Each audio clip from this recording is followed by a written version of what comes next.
Hello friends, নমস্কার। চলুন দেখে নিই ইভিনিং থট আপনার পার্টনার আপনার জন্য কি আছে, কি লাভ মেসেজ আপনার পার্টনার আপনাকে এই মুহূর্তে দিতে চাইছে। Thank you so much universe, thank you thank you thank you thank you archangel Michael, thank you. দেখুন, thank you for the reason I smile. মানে আপনার পার্টনারের জীবনে আপনি এতটাই ইম্পর্টেন্ট যে ওনার জীবনের প্রত্যেকটা হাসি, ওনার জীবনের প্রত্যেকটা আনন্দ আপনার জন্য। এই মুহূর্তে ইভিনিং থট আপনার পার্টনার এটাই যে উনি আপনার জন্যই বলতে গেলে বেঁচে আছেন।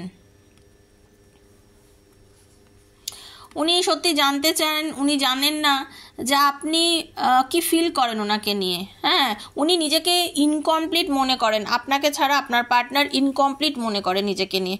উনি প্রচণ্ড ভালোবাসেন আপনাকে, আর উনি এই আজকে উনি আপনার জন্য পুরো পাগল। ওনার ভেতরে মানে এতটাই ওনার আপনার জন্য পাগল পাগল লাগছে, কারণ এখানে দেখা যাচ্ছে অনেকেরই কিন্তু লং ডিস্টেন্স আছে আপনাদের রিলেশনশিপটার মধ্যে। কিন্তু আপনাদের মধ্যে এই লং ডিস্টেন্স থাকলেও আপনাদের এই ভালোবাসা কিন্তু দিনে দিনে বেড়েই চলেছে বন্ধু, ঠিক আছে? কোনো খামি নেই, ভালোবাসার কোনো কমি তো হচ্ছেই না। আর আপনাকে আপনার পার্টনার কিন্তু চোখ বুজিয়ে নিজের স্বপ্নের মধ্যেও কল্পনা করে। উনি আপনাকে প্রচণ্ড ভালোবাসে। আপনি পজিটিভ থাকুন, কথা বন্ধ থাকলেও আপনার পার্টনারের মনের মধ্যে আপনি রাজত্ব করছেন। তো ভালো থাকুন, সুস্থ থাকুন। যদি ভালো লেগে থাকে অবশ্যই সাবস্ক্রাইব করুন চ্যানেলটাকে। Thank you so much.